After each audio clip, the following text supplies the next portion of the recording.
إلى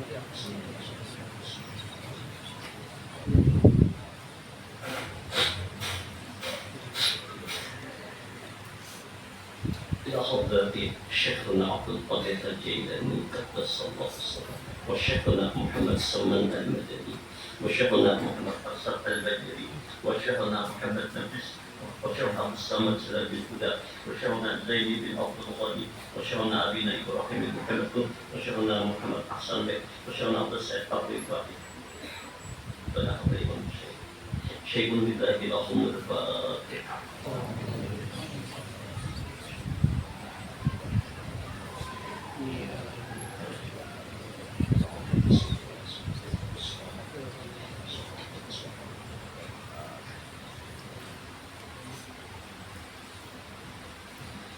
بسم الله الرحمن الرحيم.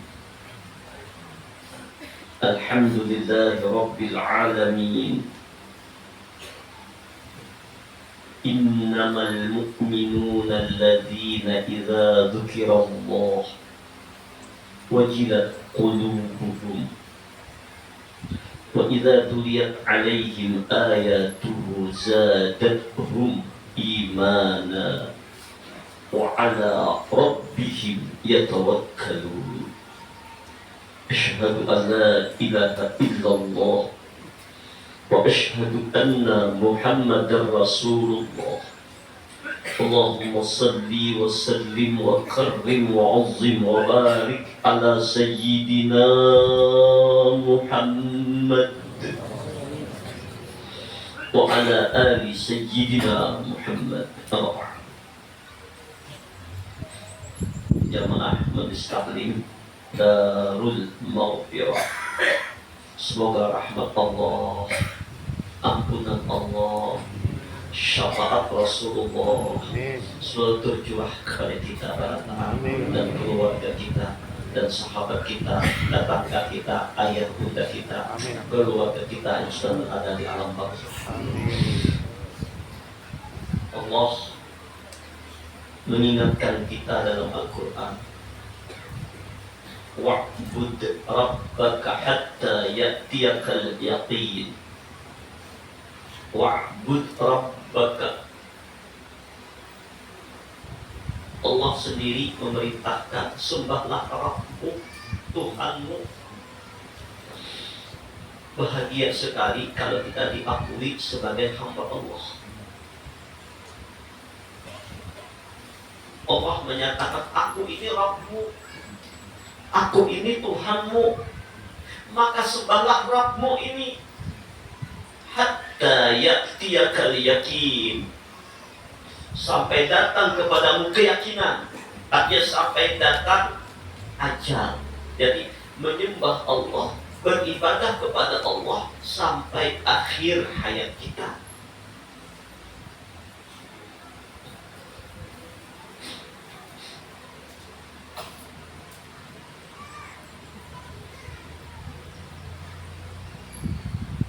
Inilah yang disebut dengan maqam ubudiyah.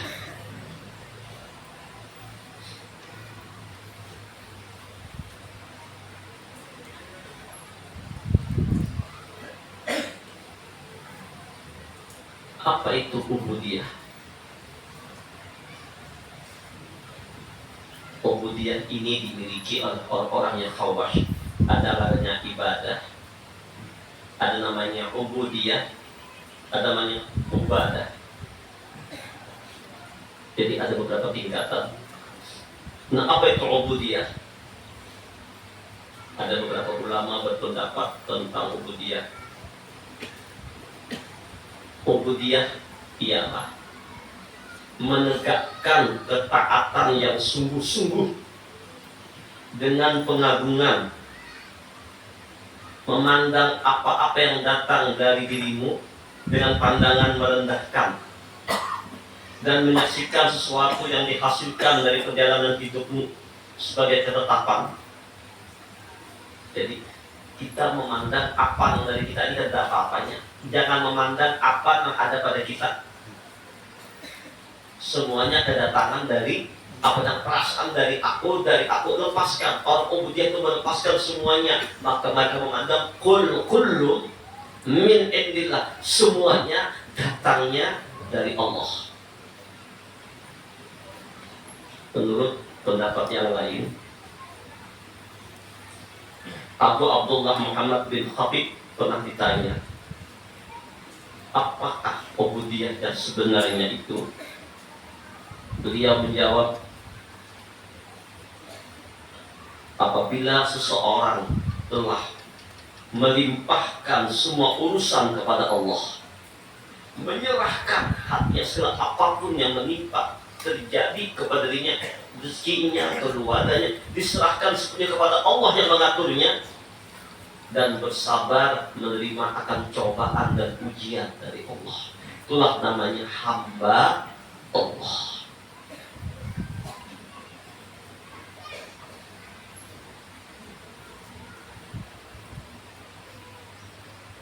Seseorang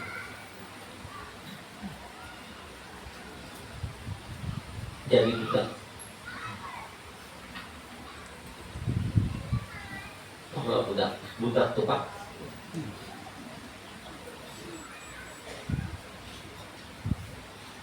Engkau, ujar Syekh Abu Al-Addaqaq, adalah budak yang engkau sendiri berada dalam perbudakan dan tawanannya.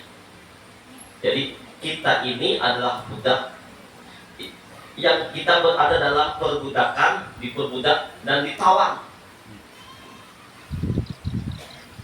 Apabila engkau berada dalam tawanan dirimu, maka engkau adalah budak dirimu.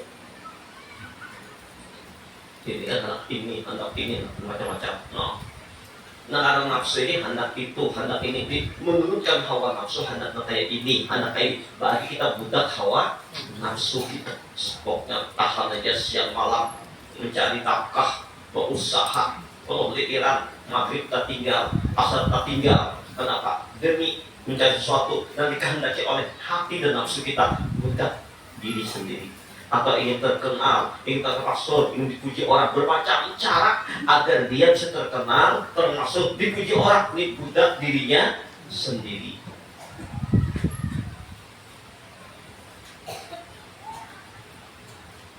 Apabila engkau berada dalam tawanan dunia, ada pikiran kita, perasaan kita selalu ingin mencari dunia, maka kita ini budak dunia.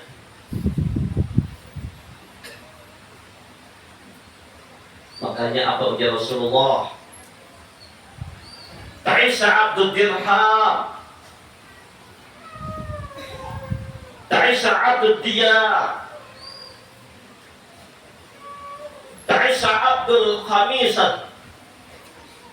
Celakalah, ya Nabi, budak dirham.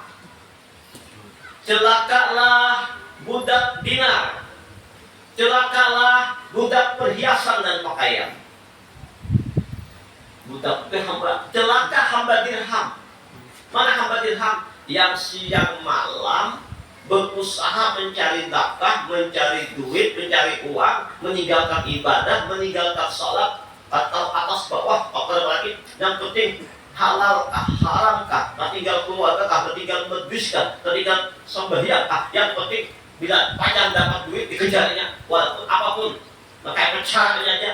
Ini namanya hamba dirham, hamba duit, hamba fulus, hamba uang.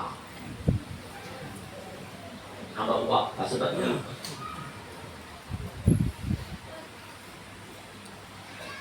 bila ada orang sibuk supaya makanya macam-macam, motornya mewah-mewah, tujuannya hanya itu mengejar keindahan, rumahnya bagus-bagus, motornya mewah, tujuannya kemaksuran, keterkenalan, bukan karena Allah, maka itu hamba pakaian.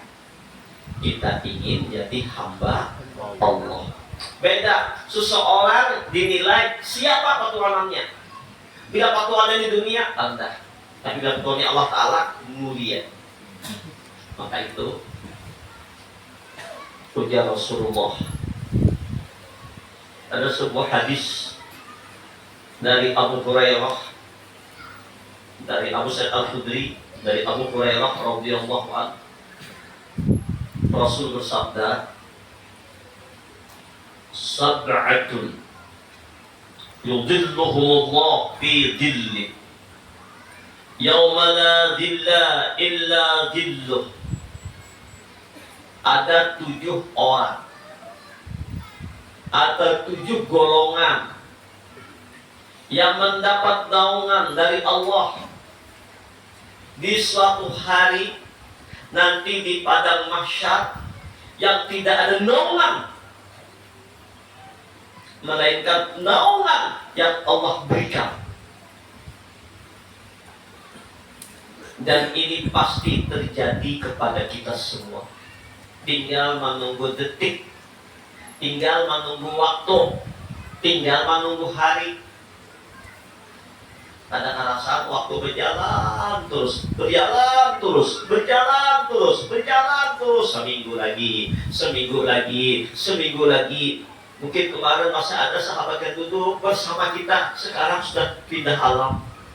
Dulu ibu-ibu masih ada bersahabat dulu kita, jamaah kita, sekarang sudah tidak ada. Banyak kawan-kawan kita, ikhwan jamaah Darul Maghfirah ini yang dulunya bertemu pakai sahab, sudah pulang menuju Allah, pulang menuju Allah, pulang menuju Allah. Dan tidak perlu khawatir, kalau sahabat hidup yang tunggu gilirannya.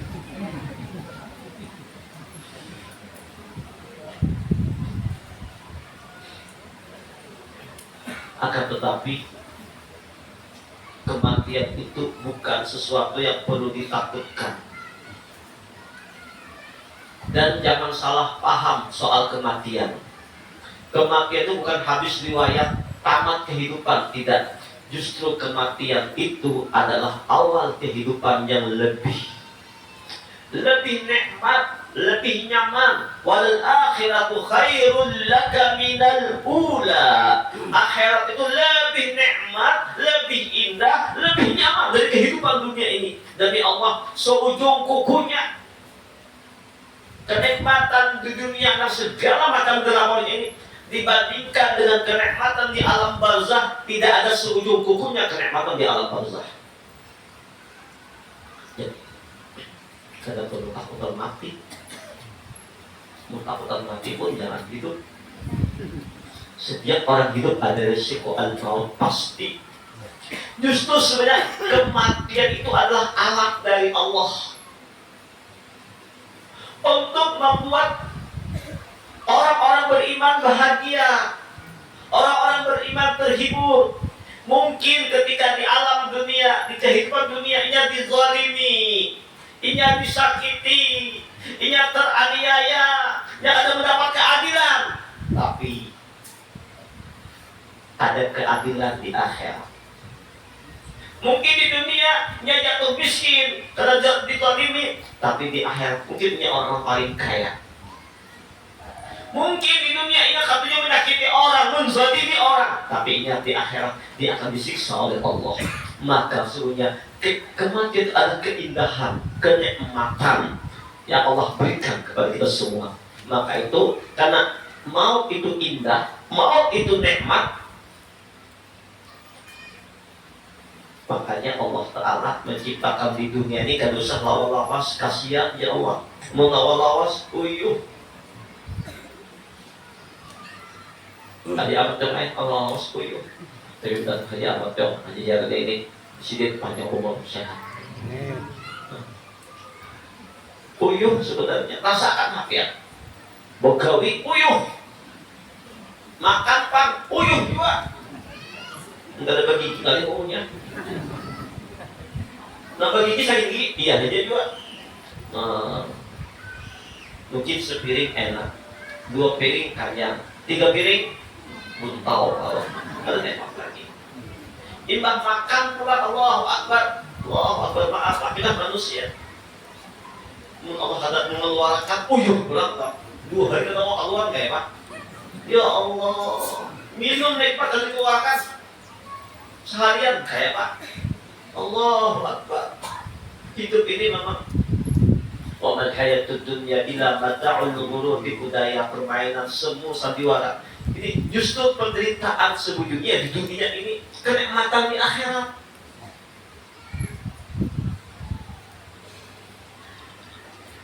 Maka itu Allah perintahkan kita wa'bud rabbaka hatta ya'tiyakal yaqin.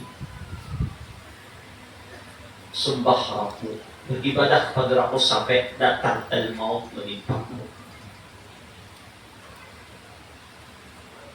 Sekali lagi, nah kita datang berkumpul saban hari ke sini nih, nah. Persiapan untuk sambut pulang. Apa yang kita gawi, yang kita tanam, ini yang kita bawa. Nampian hadir di majlis ilmu, di majlis taman-taman surga, ini yang mengubah kubur biar jadi taman-taman surga. Biar duduk di majlis ilmu, di majlis zikir semacam ini. Ujar Nabi, "Idza maradtum bi riyadil jannah farta'u." Bila kalian melewati taman surga, mampir. Ujar sahabat, apa itu? Majlis ilmu, majlis zikir, ujar Rasulullah. Nah, terlihat di majlis kita di pondok seperti ini, tapi ini taman-taman surga, dan karena Allah rasakan kenikmatan zahir batinnya di alam kubur. Nabi baca subhanallah sekali, kita akan merasakan gandanya pahalanya di alam kubur. Maka oleh sebab itu, dunia ini ladang. Yang benci dunia jangan. Ini ladang untuk menanam amal. Menanamnya untuk amal akhirnya di dunia juga ada bertanam. Makanya banyakin tanamannya. Jangan sebutin dua buting menyasar. Orang bangun itu pasti ya adalah hendak dapat berpakaian. Oh, karung 100 karung masih sedikit, 1000 karung. Makin banyak makin bagus. Tapi di sini wadah menanam, kadang memetik. Jadi jangan berharap memetik di dunia. Ad-dunya darul amal, la darul jaza. Dunia wadah beramal, tidak memetik amal, tidak menerima pahala. Wal akhirah darul jaza, la darul amal. Akhiratlah wadah menerima amal. Maka ada amal lagi di sana kita. Ampih beramal, ampih beribadah sudah, ampih puasaan ada lagi. Hanya menikmati. Biarlah kuyup satu mat beramal beribadah siang malam di dunia, tapi biar panjang pensiun kata lagi Badawi, kata nikmat selama-lamanya. Daripada kita nyaman satu mat makan minum goreng baramian, tapi kan nanti kembali kubur siksa selamanya, naudzubillah. Nah, Rasulullah mengkabarkan ada 7 golongan yang nanti pada hari kiamat orang kepanasan, orang resah gelisah, orang kehausan, orang ketakutan, mereka ini mendapat naungan di hadrat Allah. Mudah-mudahan hadir termasuk orang yang mendapat naungan. Ya Allah. Ini Nabi yang mengkabarkannya. Nah, apa pekerjaan mereka waktu di dunia? Yang pertama ujar Nabi, imamun adilun. Yang pertama imam yang adil. Imam itu siapa? Pian ini Pak jadi imam untuk anak dan istri pian. Nah, tapi pian berbuat adil dengan anak, apalagi anak 3, 4, dan bisa-bisa yang atau. Cuman adil itu bukan berarti bagi rata. Sesuai porsinya. Anaknya sudah kuliah. Seikong TK. Ada sama Pak Alban. Sama diberi anak TK 1000. Anak kuliah 1000 juga tuh pada adil. Kenapa? Ini kuliah sudah perlu itu, TK itu perlu jadi sesuai porsinya. Adil dalam mendidik, membimbing, kasih sayang, ramah. Jadi ketua RT imam bagi RT-nya, kepala desa imam bagi masyarakatnya, camat imam bagi kecamatannya, bupati imam bagi kabupatennya, gubernur imam bagi provinsinya, presiden imam bagi negerinya. Nah, bagaimana pemimpin-pemimpin ini? Jadi pemimpinnya ada kepala sekolah, imam bagi sekolahnya. Jadi imam itu umum, yang memimpin orang, yang mengayomi orang, guru-guru imam bagi santri-santrinya, bagi murid-muridnya. Bagaimana berlaku adil kasih sayang. Nah, di peringkat pertama imamun adil. Yang kedua, punya Rasulullah, orang yang mendapat naungan di hadrat Allah.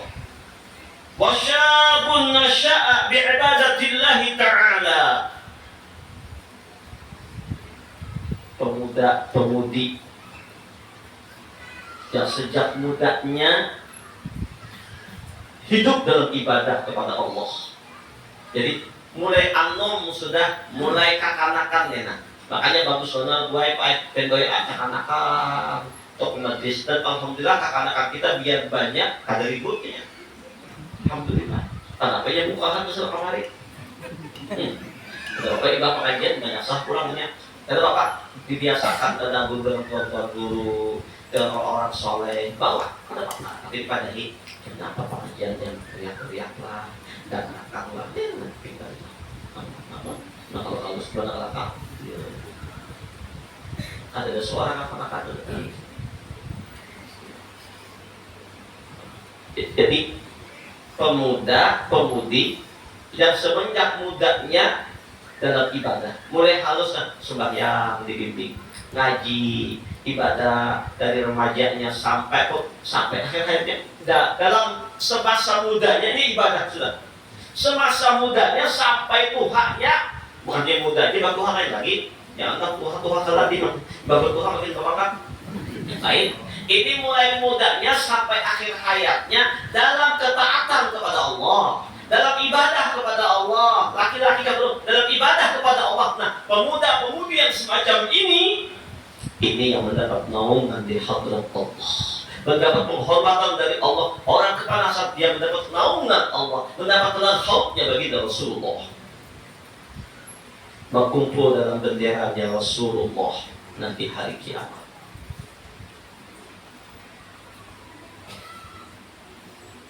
Yang ketiga, bikin aku hak obat dari macam dulu ya.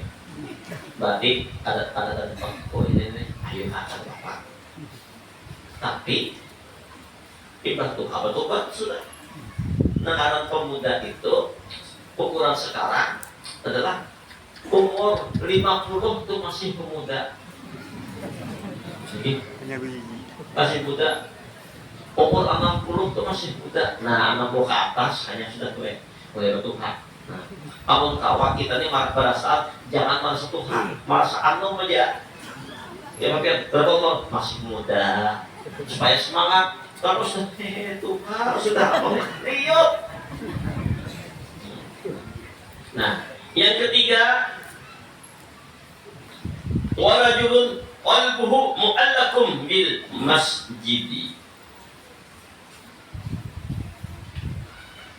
Yang ketiga, orang-orang yang hatinya terpaut kepada masjid, senang kepada masjid, senang mendirikan sholat berjamaah di masjid, senang dalam ketaatan kepada masjid. Ini ada dua. Masjid yang pertama, masjid zahir.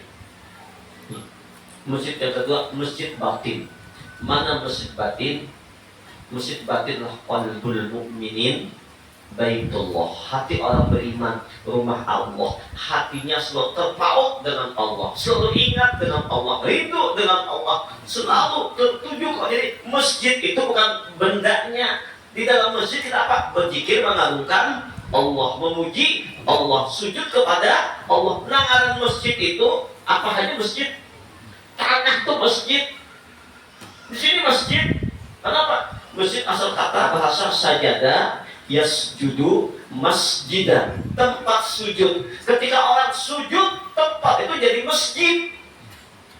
Nah, masjid hakiki adalah hatinya selalu terpaut dengan Allah, rindu dengan Allah, sujud dengan Allah, selalu mengingat Allah. Jadi hati orang-orang yang secara zahirnya senang memakmurkan masjid, sholatnya berjamaah. Makna yang kedua, hati selalu terpaut kepada Allah, ingat Allah, tertuju kepada Allah. Ini golongan yang ketiga yang mendapat naungan di hadrat Allah. Idza kharaja minhu hatta ya'uda ilaih. Bila keluar pada masjid, rindu pulang kalau ke masjid pulang.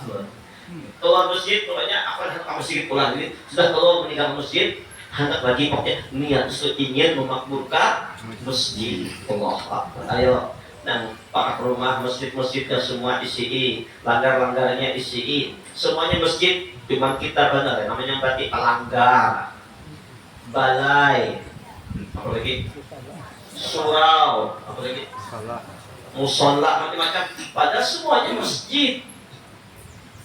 Masjid itu ada dua, ada masjid jami', ada masjid ghairu jami' namanya.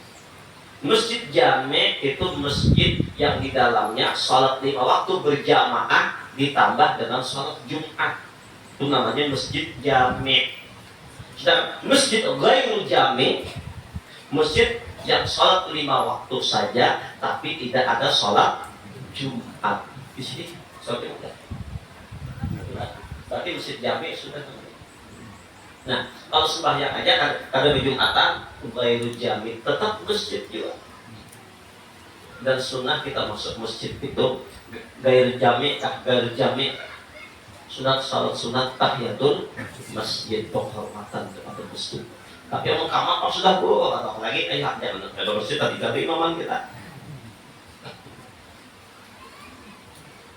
Kemudian yang keempat, warajulani tahabba fillahi ijtama'a alaihi dzalika wa tafarraqa alaihi. Kemudian golongan yang keempat adalah 2 orang. Ini bukannya laki-laki perempuan atau siapa saja dari hamba-hamba Allah yang pertemuannya saling mencintai. Ini berbau cinta, bercintaan. Tapi ya sahabat, cintanya karena Allah. Ini mencintai bukan karena nafsu. Mencintai seorang bukan karena hartanya, bukan karena pangkatnya, bukan karena rupanya bunga, bukan karena tampannya. Tidak, mencintai karena Allah. Karena dia ini hamba Allah. Innamal mu'minuna ikhwatun. Orang mukmin bersaudara. Laki-laki bertemuan, perempuan pada perempuan bertemuan, sama-sama tujuannya karena Allah. Nah kita hari ini berkumpul di sini bertemu nih. Ibu-ibu hari ini berkumpul di sini. Nah pertemuan piat ulun yakin datang ketemu dengan kawan-kawan, semuanya sama-sama ingin menuntut ilmu, ingin dekat dengan Allah, ingin menjadi kekasih Allah, ingin dosa diampuni oleh Allah. Nah kita yang berkumpul di sini termasuk orang yang bertemunya karena Allah dan berpisahnya karena Allah. Ini pun alhamdulillah kita masuk orang-orang yang mendapat naungan di hadapan Allah. Ujar siapa? Ujar Rasulullah. Dan yang ragu-ragu ya, tidak bersahabat. Nah, beda Pak ayat. Orang yang bersahabat yang karena Allah dan yang bersahabat karena fulus lain. Menurut sahabat karena fulus waktunya sugih, nyamak bos. Tapi kasih duitan lagi, ada uang abang saya, tak ada uang abang di tengah. Itu karena fulus. Tapi kalau persahabatan karena Allah, bukan karena materi, berduit kah, kawan kada kah, sama. Yang beriman saudaraku. Dan karena Allah. Ingat, ikatan keluarga itu ada 2. Ada ikatan keluarga secara biologis, abah, anak, di sana itu biologis. Tapi ada juga ikatan keluarga secara rohani. Orang tua itu secara ada 2. Orang tua yang melahirkan kita, abah mama. Yang merawat fisik kita dan memakani, menggendali Allah itu abah mama, wajib taat. Orang tua yang kedua yang merawat roh kita, yang memakani roh kita. Guru-guru murabbi roh, guru-guru yang membimbing roh kita menuju Allah, itu orang tua kita. Keduanya ini wajib kita taati. birrul walidain, bakti kepada kedua orang tua ayah bunda, orang tua guru-guru, yang menuntut kita untuk sampai kepada Allah.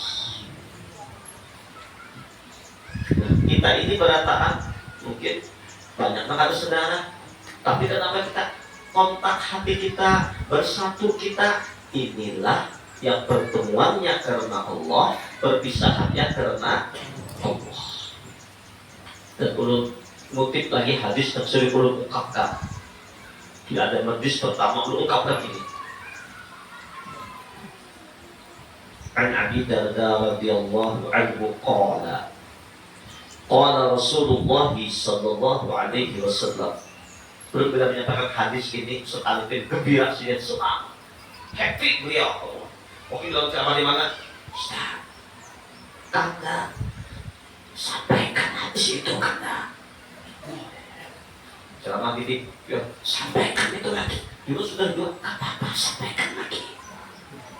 Senang beliau, senang sekali. Apa hadisnya? An Abi Darda radhiyallahu anhu qala Rasulullah sallallahu alaihi wasallam la yab'asanna Allah aqwaman yawmal qiyamah fi wujuhihim an-nur ala manabir lu'lu'i tabbiduhum an-nas laysu bi anbiya wala syuhada. Nanti ujar Rasulullah pada hari kiamat, ketika ada segolongan manusia yang dari kuburnya keluar dari kubur, kelopnya mukanya penuh cahaya. Di atas mimbar tempat-tempat keindahan, mutiara dan penuh berkilau. Bangkit dari kubur, di atas mimbar di alam penuh cahaya. Semua orang kagum, semua orang takjub, semua orang iri, ingin seperti mereka. Padahal ujar Rasulullah, mereka itu bukan nabi, bukan syuhada, bukan orang mati syahid, bukan. Mendengar penjelasan itu, salah seorang sahabat berdiri membuka badannya dan bertanya, Ya Rasulullah, sibhum lana na'rifuhum. Kabarkan kepada kami ya Rasul, apa amalannya? Kata Rasulullah dengan tersenyum, Humul mutahabuna fi sabilillah min qaba'in syatta wa biladin syatta yajtami'una ala dzikrillah yadhkurun. Rawahu Tabrani. Mereka itu adalah orang-orang yang berkumpul karena hati mereka rindu kepada Allah. Hati mereka cinta kepada Allah, berpot rindu dengan Allah. Datanglah mereka berkumpul di satu tempat yang untuk melampiaskan kerinduan kepada Allah, kecintaannya kepada Allah. Dari beberapa tempat berdatangan mereka berzikir, mengagungkan Allah, mengagungkan asma Allah, bersalawat kepada Rasulullah, dan mendengarkan wejangan nasihat jalan menuju Allah. Mereka itulah yang hari kiamat muka mereka berada di atas mimbar mutiara penuh dengan cahaya. Insya Allah mudah-mudahan yang hadir niatnya seperti itu. Ini seperti masuk.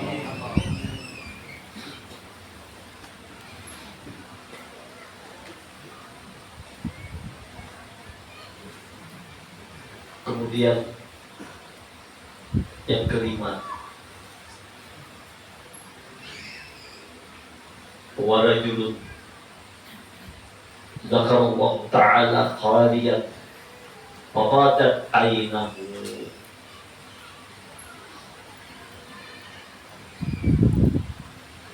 Seseorang, laki-laki atau perempuan, yang selalu ingat Allah ketika sendirian, sampai kedua air matanya bercucuran. Ketika sendirian, tidak di tengah orang yang ramai, duduk, terpaut, selalu menyebut Allah.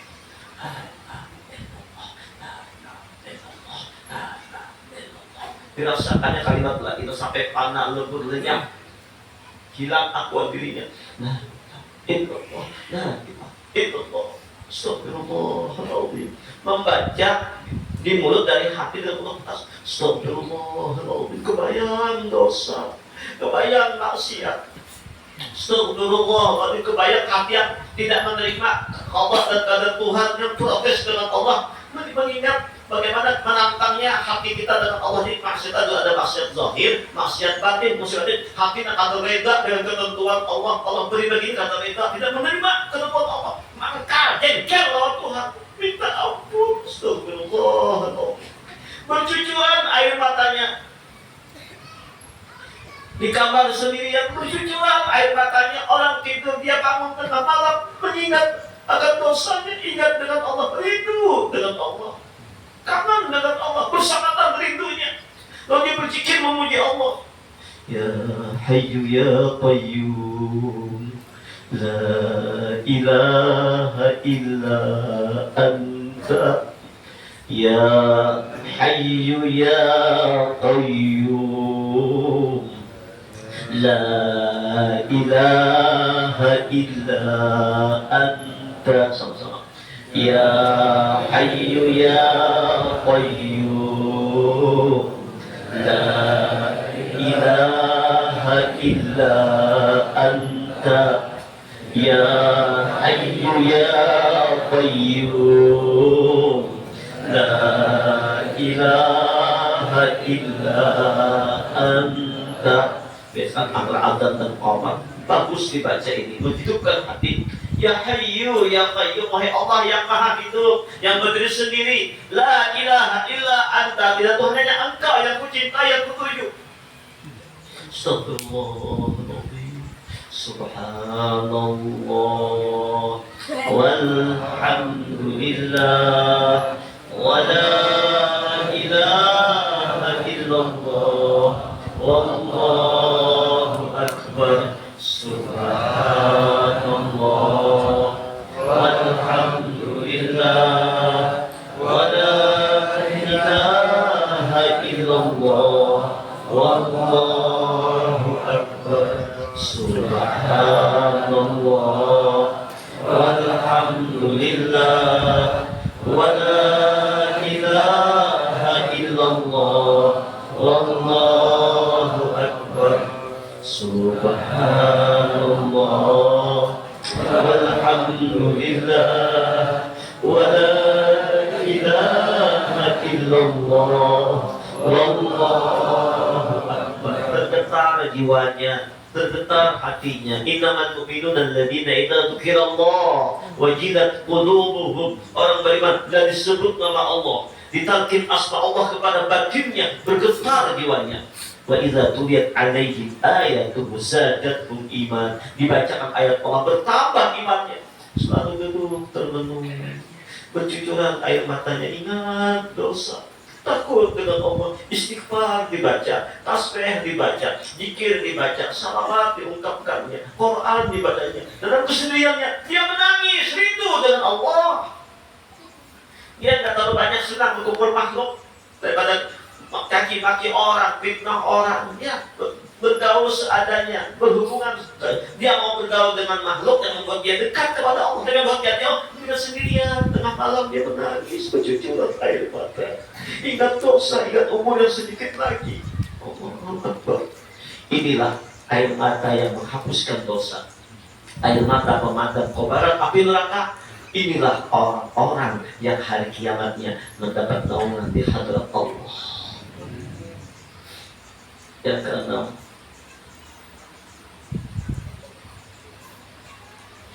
warajul da'athu imra'atun zata hasanin wa jamalin faqala inni akhafullah rabbal alamin. Seorang laki-laki yang diajak untuk berbuat maksiat, yang digoda, yang dirayu, yang dibujuk, dicumbu oleh seorang wanita yang cantik,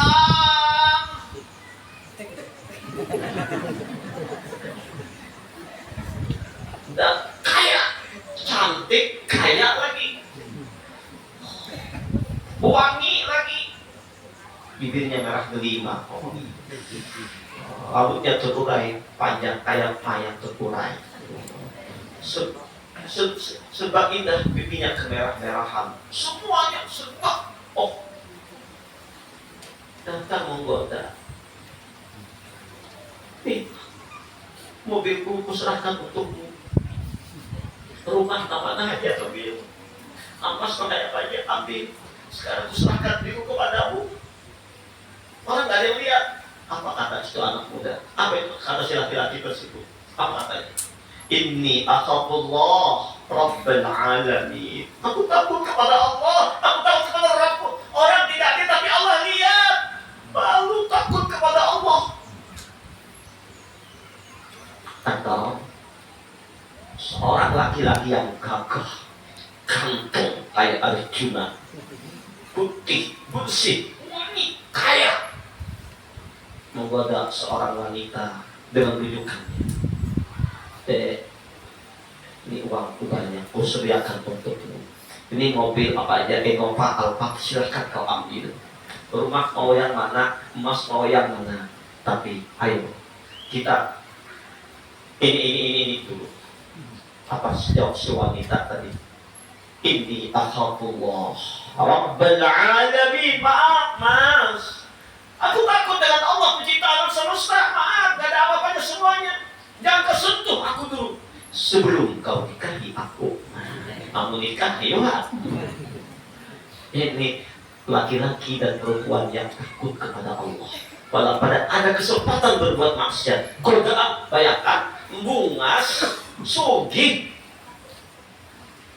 mengkurang-kurang iman hancur. Allahu Akbar. Tapi karena tolongnya Allah, hidayah Allah terjaga, gagah, ganteng, kaya, segalanya. Agung pulang, sudah umur 60, dan datangnya agung. Maka dia 10 tahun sudah digoda, tapi kita berkata, ini akhafullah Rabbal alamin. Aku takut dengan Allah. Jangan. Oh, ini di antara yang dapat naungan di hadirat Allah. Yang ketujuh, wa rajulun tasaddaqa bi sadaqatin fa'akhfaha hatta la ta'lamu shimaluhu ma tunfiqu bi yaminihi. Ma tunfiqu yaminuhu.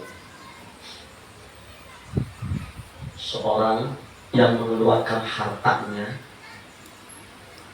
bersedekah semata-mata karena mencari keredaan Allah, sampai tangan kirinya ada tahu, artinya tidak ada yang tahu.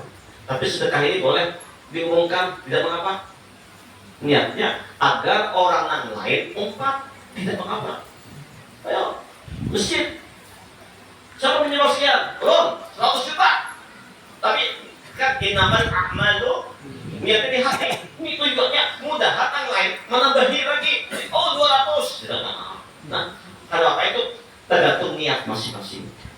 Jadi tapi ada juga sedekah yang diberikan kepada orang yang orang lain tidak tahu. Itu juga luar biasa sekali. Tapi kalau kita juga sedekah, tapi niatnya untuk syiar, untuk ngajak orang lain juga, silahkan, tergantung niat. Nah, 7 golongan inilah yang mendapat naungan di hadirat Allah. Mudah-mudahan kita yang hadir hari ini termasuk di antara yang 7 tadi. Syukur kalau Allah 7-nya luar biasa. Kalau ada sebutin barang nama nasi Allah kah, yang takut dengan Allah kah, yang suka bersedekah kah, yang suka ke majlis taklim kah, yang suka ke masjid kah, yang sedang beribadah kah, mana saja, atau orang-orang yang sedang masuk Tuhan tapi dia menangis dengan dosanya bertobat. Ini diantaranya. Mudah-mudahan Allah beri naungan kita dengan naungan kasih sayang Allah. Allah berdoa kepada kita. Al-Fatihah.